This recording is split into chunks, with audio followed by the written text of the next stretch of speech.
Welcome students to yet another lecture on ARM instruction set for successfully writing ARM assembly language program. So in this lecture today we are going to discuss load store multiple instruction. In the last lecture we had discussed load store instruction which was capable of loading a 32-bit data to a single register at a time, or vice versa, to store a register contents to the memory location. We have seen different addressing modes that can be used to write load and store instructions. For example, immediate addressing mode, register addressing mode, scaled addressing mode, which comes for all the three basic addressing modes, that is prefix with read back, postfix address and prefix addressing mode. Okay. So today in this lecture we are going to discuss load store multiple instructions, which comes under the category of multiple register transfer instructions. So in load store multiple instructions you will find out that multiple registers at a time can be transferred between memory and the processor in a single instruction. So that is load store multiple instruction. So the data transfer occurs from a base address which is written in the instruction itself, which points to the starting address of the memory location. So multiple register transfer instructions are more efficient compared to the single register transfer instructions whenever we need to transfer a block of data in a memory. So it will provide us to save the context of the registers, to restore the context and stacks. So it helps us a lot whenever we need to transfer a block of data from one location to another location. But at the same time, whenever we are using load store multiple instructions, it actually transferring a multiple data from memory locations to the register or vice versa. In this case, the interrupt latency might be increasing. So we know that whenever an interrupt generates, microcontroller completes current execution and it goes to the interrupt service routine and it services that. But as load store instruction is loading or storing multiple data at a time, it requires some additional time for execution of the complete instruction. So interrupt has to wait for larger amount of time compared to the normal load store single instructions. So that is why it can increase the interrupt latency time. So remember here that as load store multiple instructions are loading and storing multiple data at a time, which depends on how many data you want to transfer. The time required to execute that instruction depends on n. N is here the number of register you want to load or store into the memory or from the memory, and T is a memory access time. So it depends on how much is the access time for the memory that you are using. Okay, and 2 is the time required to decode that instruction, that is load store multiple instruction. So the total time required for execution of load store multiple instruction is 2 plus nt. Here n is variable which depends on how many number of register you want to load and store. Okay, as we discussed, if interrupt has been raised, there is no effect of that interrupt until the load store instruction is complete. So you can say that it will increase the interrupt latency time. Any subset of the current bank of the registers can be transferred to memory or fetched from the memory. Any register bank you can use. Any registers you can use to transfer the data to and from the memory. The base register Rn, actually the base register which is specified in the instruction, is used to transfer the data from memory to the registers and register to the memory. So the base address of the memory is available in the Rn register which is specified in the instruction. The register, base register, can be optionally updated. If you are writing this exclamation mark, the base address is updated after execution of the complete instruction. Now, how to specify the registers into the instructions? So that registers are specified within the curly brackets, separated by comma. Suppose if I want to load R1, R3, R5, R7, this way you can write, or if it is a range list, you can specify it using dash. So I can only mention R0 dash R7. It means that all the registers from R0 to R7 should be loaded. R0, R1, R2, R3, R4. Instead of specifying all the individual registers, we can specify it as a range. R0-R7 likewise. So we'll discuss this with example how actually load store multiple instruction executes, right? So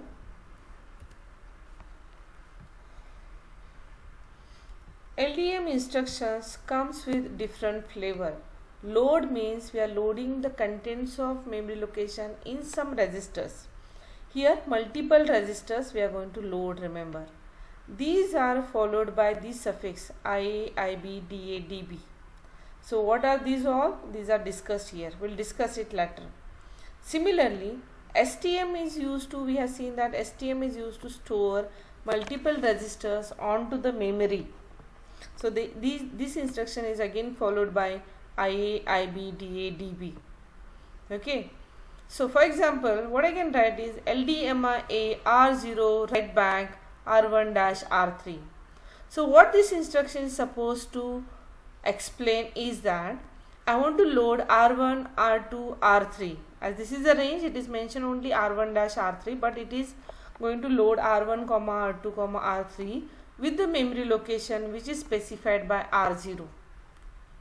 The memory address which will be available at R0, from that memory locations R1, R2, R3 will get loaded.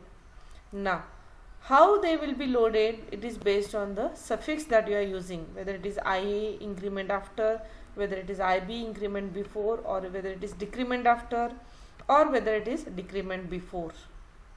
Okay. So see, as I am writing I here, increment after, it means that the start address which is available in R0 register. So this is, let's say this is Rn, it can be any register. Okay. So the start address is Rn, contents of Rn will get transferred to R1, then Rn will be updated by 4. Okay. Rn will be updated by 4 and that contents will be transferred to R2, say R2. Then Rn will be again updated by 4, Rn plus 4, and that contents will get transferred to R3. And this new contents will be Rn plus 4 into n. So this is n is what?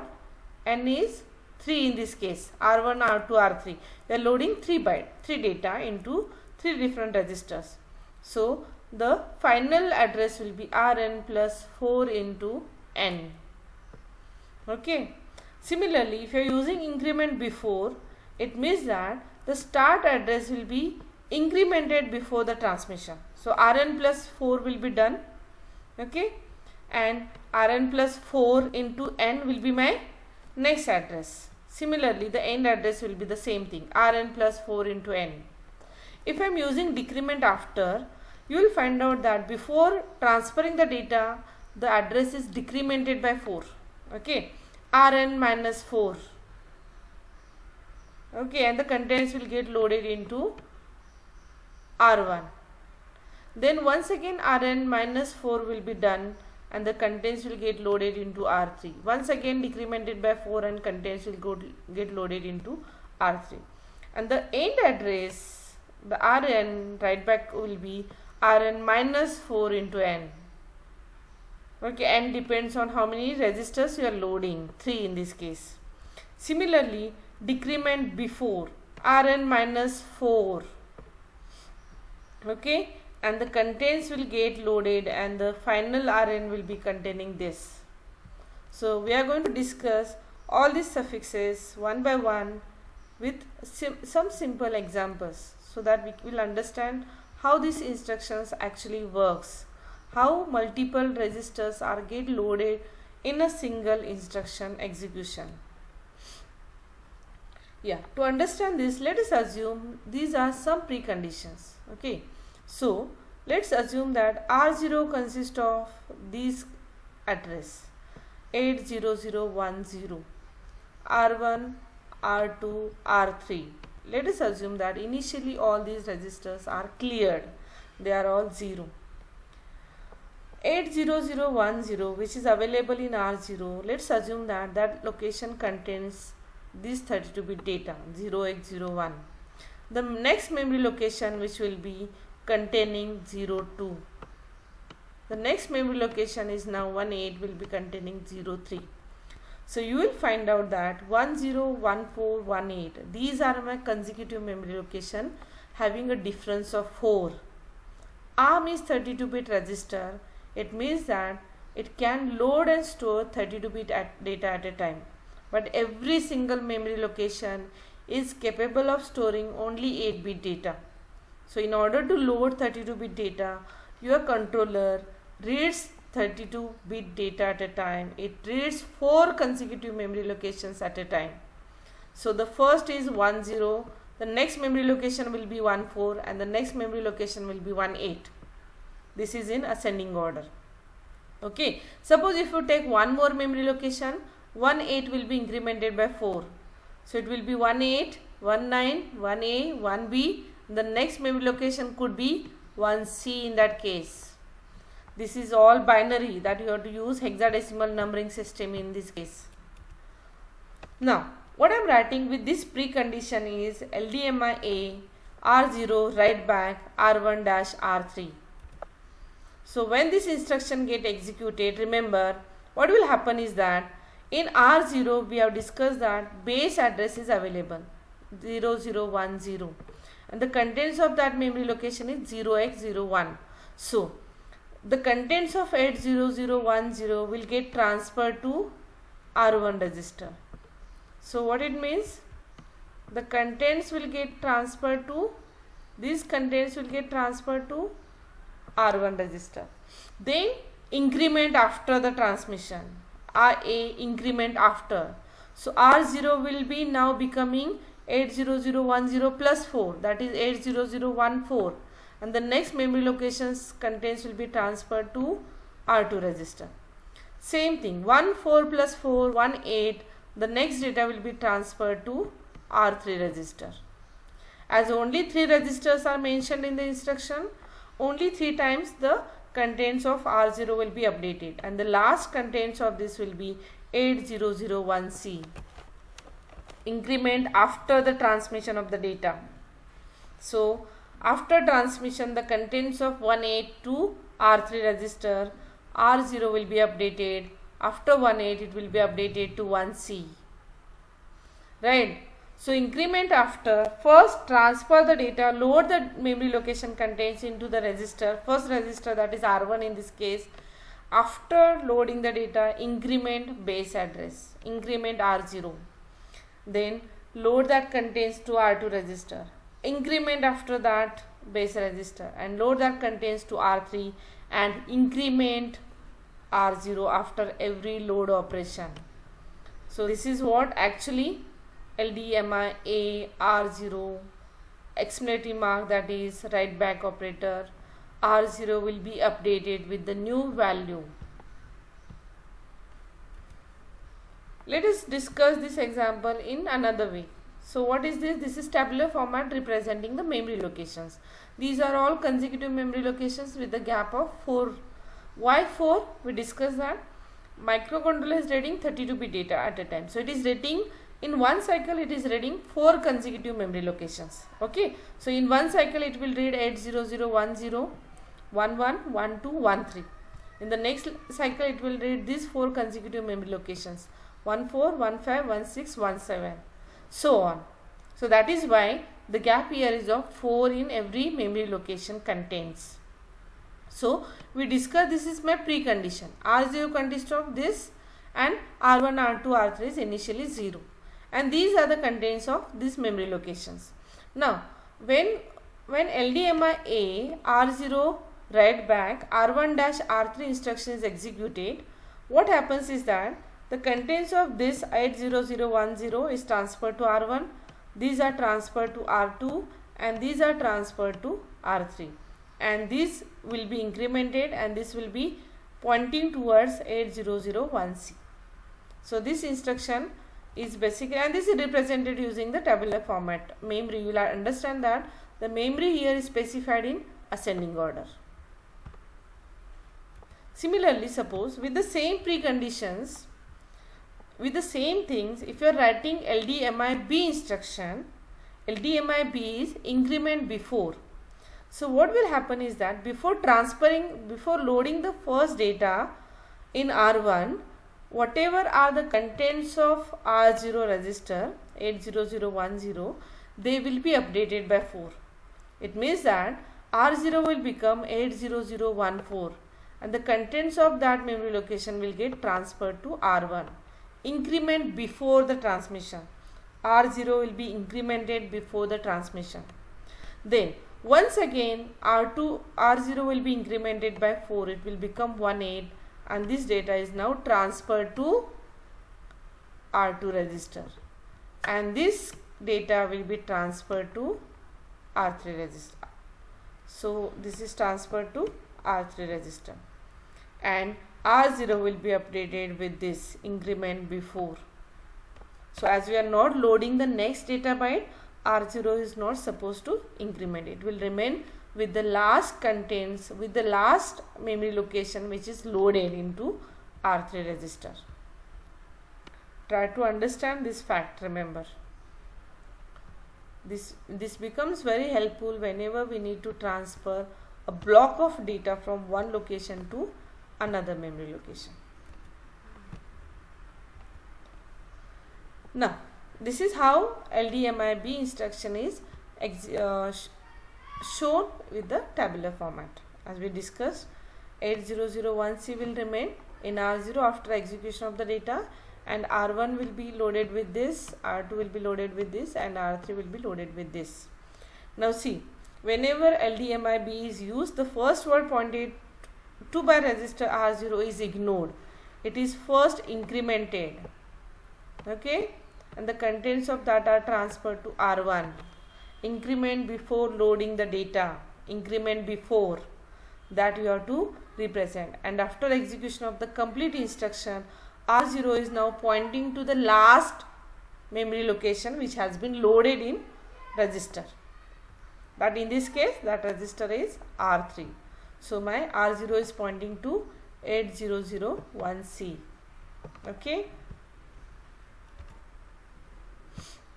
Now, let us discuss decrement versions of instructions. So it works similar like increment and increment after, increment before instruction. So this is equivalent to descending memory, but accessing the register list in a reverse order. So in case of increment and decrement, increment before and increment after, we have discussed that memory was in ascending order. Now in case of decrement, you will feel that the memory will be in a reverse order, decrement, descending order. So whenever you want to update the same base register, we have to use this pair of instruction. STMI-A will be working with LDM-DB instruction. You have to remember this whenever you need to update the same register. Let us take one example to understand that what it means. So what we have used is that, let's assume R0 is 0x000900. It means this is my base register. R1 is this contains, R2 is this and R3 is this contains. It is containing 987. Okay. So what I am writing is STMIB R0 write back R1 comma R3. So what will happen? What will happen, do you know? With this instruction, that it will transfer, it will store R1 in this memory location, then R2 in the memory location plus 4 and R3 into memory location plus 4. Okay. So move R1 comma hash 1, move R2 comma hash 2, move R3 comma hash 3. So after this, what I am writing is move R1 comma hash 1, move R2 comma hash 1, move R3 comma hash 3. R1 will get loaded with 1, 2 and 3. Okay. Now suppose I am using this instruction now. R0 is 0x000900C, R1 is 1, 2, 3, and I am writing this instruction LDMDA R0 R1 dash R3. So what will happen is that the contents of R1 will be 9, R2 will be 8 and R3 will be 7. Why it is so? Remember, at 9000, so let me explain you what will happen with these two instructions. I guess it is not available, so I will write it the table, complete table. So the first register is 9000, that means my base address is containing 9000. Okay, what instruction I am writing? Store multiple, increment before. Okay, increment before. So what will happen is that before loading the contents, storing the contents of R1 at this memory location, I am going to increment it. So it will become 4 now, 90004, and I am going to store the contents of R1 there. So it will be 9. Okay, then increment before, 4 plus 4, it will be 8, and at 8 I am going to store the data 08, right? And at 9 I am going to store, no, after 8 it will be 9ABC, so it will be 0C. At 0C I will be storing the data 07, and my R0 will be this 9000C. Okay, this will be my updated value of R0. Okay, now what I am writing, immediately suppose if I write this instruction LDMDA R0 R1 to R3. So LDM load decrement after. Okay, decrement after. So what will happen is that the contents of 9000 will be loaded in this will be loaded into which register? R1 register. Decrement after. Okay, 9000C will be first loaded into R1 register, and then what will happen? Decrement after.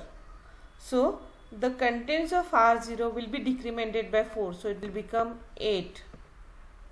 Okay, so it will become 9008. So the contents of that will get loaded into R2 register. Decrement after the transmission, so it will become 4. Okay, decrement after, so this will get loaded into, it was increment before, no? So 9004, right? 900C decrement after the loading content. So 00C contents will get stored into R1. Okay, then it will be decremented by 4, so it is 08 will get loaded into R2, and R3 will get loaded into 7 will get loaded into R3. So this basically loads the original values into the same registers R1, R2, R3. So this pair we have to use, as we discussed in the last slide. We have to use the pairs if you want to preserve the previous contents of all the registers whichever you are interested in. Okay, now let us discuss with example how this load store multiple help us to simplify the block transmission. Okay, so here we have to transfer one source block. Let's see, this is one source block, this is my first source block, and this is my destination block. So we are going to transfer this source block from one location to another memory location, and the memory here is represented as ascending order, suppose. So R9 to R11, it means that the start address is available of the source block in R9 and the end address is available in R11, while the destination block starts with the base address which is available in R10 register. Okay, so what I am writing the first instruction as LDMA R9 write back R0 to R7. So this will help us to load the first 7 data bytes from the first 7 consecutive memory locations to R0 to R7. So total 7 you will find out 1, 2, 3, 4, 5, 6, 7 data from source block will be loaded in R0 to R7. Now what I am writing is STMA R10, R0 to R7. So whatever data we are loaded in R0 to R7, we have transferred it to the base address R10. So this will get loaded into the 7 data bytes here, consecutive memory locations, right? Then I am comparing R9 with R11. Every time R9 is updated because we had used write back operator here. So I am comparing R9 with R11 whether R9 has been reached to the end address. If yes, if it is so, then I am not doing anything, I am stopping. If it is not equal, I am jumping to the loading again. If it is equal, I will be stopping, stop the execution. It means that you have successfully transferred source block to the destination block. So if you compare this code for block transmission with the previous single load store instruction LDR and STR, it's very time effective, as well as the number of instructions required is very less. So whenever, remember, you need to transfer one block from one memory location to another memory location, we should go for using load store multiple instructions, which help you to optimize your code, your program in both the terms, space as well as the time required for execution. So in the next lecture, we will continue with the load store instructions which are used for stack manipulation. Thank you.